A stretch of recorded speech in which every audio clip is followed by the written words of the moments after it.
آمنوا لا تقولوا راعنا وقولوا انظرنا واسمعوا. اے ایمان والو، نبی کریم صلی اللہ علیہ وآلہ وسلم کو اپنی طرف متوجہ کرنے کے لیے راعنا نہ کہا کرو، بلکہ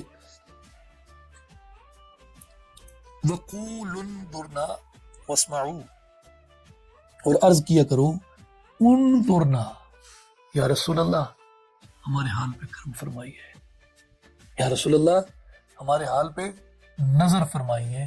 یوں کہا کرو، اور میرے حبیب جو کہہ رہے ہو نا وہ غور سے سنتے رہا کرو. اب اس کا کانٹیکسٹ یہ تھا کہ صحابہ کرام عرض کرتے تھے جب حضور کوئی بات فرما رہے ہوتے تھے تو بندہ بعض دفعہ کچھ باتیں مس کر جاتا ہے، سم ٹائم اٹینشن کہیں اور چلی جاتی ہے، سم ٹائم بندہ پچھلی گفتگو کی لذت میں ہوتا ہے، اگلے کچھ الفاظ اور آ جاتے ہیں، وہ پچھلی لذت سے بھی نکلا نہیں ہوتا کہ وہ آگے والا گزر جاتا ہے، تو پھر اسے دوبارہ سمجھنا چاہتے تھے کہ ہم حضور کی کسی بات کو مس نہ کر بیٹھیں، تو عرض کرتے تھے راعنا.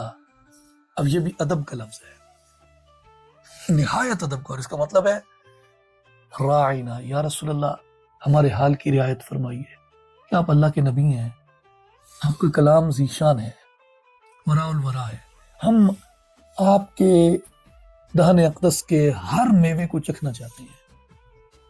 کچھ میوے ایسے تھے جو ہم پچھلوں کی لذت میں تھے، یہ میوے ہم سے چھوٹ گئے، راعنا، یا رسول اللہ ہمارے حال کی رعایت فرمائیے. یہ باتیں دوبارہ فرما دیں، مقصد یہ کہتے نہیں تھے کہ یا رسول اللہ یہ بات دوبارہ کہیں. یہ مینرز ہے صحابہ کے، حضور کے ادب میں یہ صحابہ کے مینرز ہیں. اور کون بیان کر رہا ہے؟ قرآن بیان کر رہا ہے کہ صحابہ کے مینرز کیا تھے حضور سے بات کرنے کے. وہ یہ نہیں کہتے تھے یا رسول اللہ can you repeat this passage,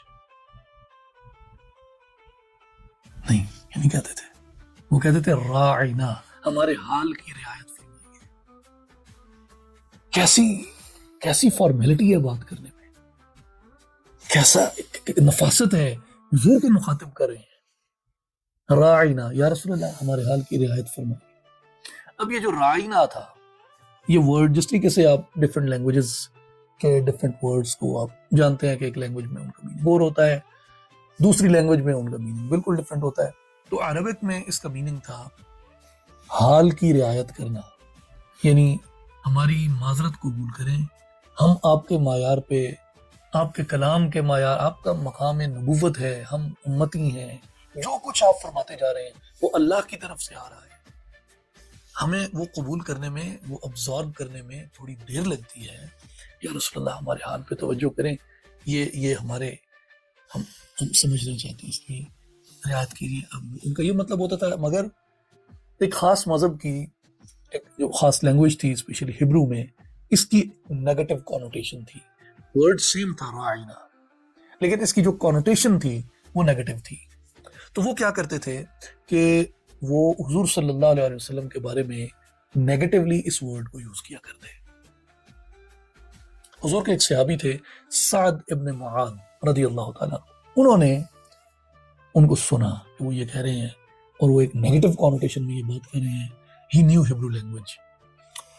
تو انہوں نے لعنت کی ان پہ، انہوں نے کہا کہ خدا تمہیں برباد کرے، رسول صلی اللہ علیہ وسلم کے بارے میں تم ایسی بات کرتے ہو. جس کے بعد اللہ تبارک و تعالیٰ نے قرآن میں یہ ارشاد فرمایا کہ مومنوں، جب وہ رسول صلی اللہ علیہ وسلم کے بارے میں اس لفظ کو نیگیٹو کانوٹیشن میں یوز کر رہے ہیں تو تم ایسا لفظ لے کے آؤ جس کی نیگیٹو کانوٹیشن بنائی ہی نہیں جا سکے.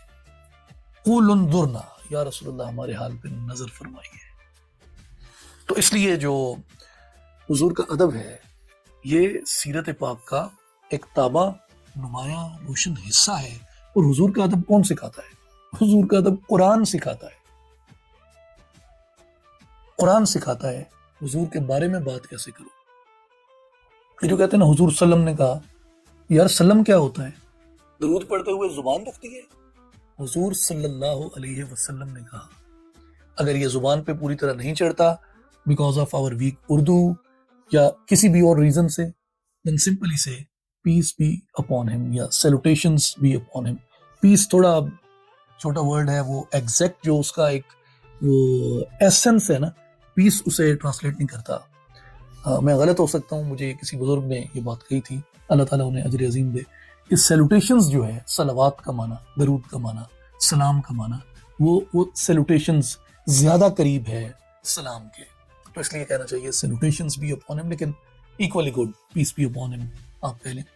مگر حضور کا نام آئے تو یہ کہنا چاہیے لازمی، یہ ہمارے مسلم کلچر کا ایسنس ہے کہ جب بھی نبی کی بات آئے درود پڑھیں. حضور صلی اللہ علیہ وسلم نے کہا بھائی کیا تکلیف کیا ہے؟ قرآن جب ادب سکھا رہا ہے آپ کیوں نیگیٹو کانوٹیشن لے کے آتے ہیں؟ جب قرآن نے منع کیا ہے، یعنی رائے نہ سے منع کر کے انظرنا کہنے کا مطلب کیا ہے؟ کہ کوئی ایسی بات لے کے نہ ہو جو روکھا پن ظاہر کرے حضور کے بارے میں، پھیکا پن ظاہر کرے حضور کی بات کرتے ہوئے. ایسی بات نہ کیا کرو میرے حبیب کے بارے میں. By the way I love watching Turkish series and آپ نے اس میں دیکھا ہوگا کہ جب وہ حضور صلی اللہ علیہ وسلم کا نام آتا ہے کہ پیغمبر فنم حضور نبی کریم صلی اللہ علیہ وسلم کے بارے میں کہ آپ نے فرمایا کتنے ادب سے اپنے سینے پہ ہاتھ رکھتے ہیں، سر کو نیچا کرتے ہیں. یہ ائمہ امت کا اسلاف کا یہی طریقہ تھا. امام مالک رحمہ اللہ کے جو حضور کے ادب کا طریقہ تھا وہ یہی تھا کہ جب حضور کا نام آتا تھا وہ کہتے تھے کہ اپنی حرکت میں سکنت میں مؤدب ہو جاؤ، آنکھیں جھکا لو، سر جھکا لو، دل کو مؤدب کر دو. انظرنا یا رسول اللہ نظر فرمائے، یہ قرآن نے سکھایا ہے. اور یہ وہ چیز ہے جو آپ کو غیروں کی لکھی ہوئی کتاب میں یہ سیرت نہیں ملتی. یہ سیرت صرف قرآن میں ملتی ہے کہ رسول اللہ کو مخاطب کیسے کرنا ہے. آگے اور بھی مختلف پاروں میں جب ہم جھانکیں گے نا تو ہم سیکھیں گے کہ قرآن حضور کے بارے میں کیا سکھاتا ہے، قرآن سیرت کے بارے میں ہمیں کیا سکھاتا ہے.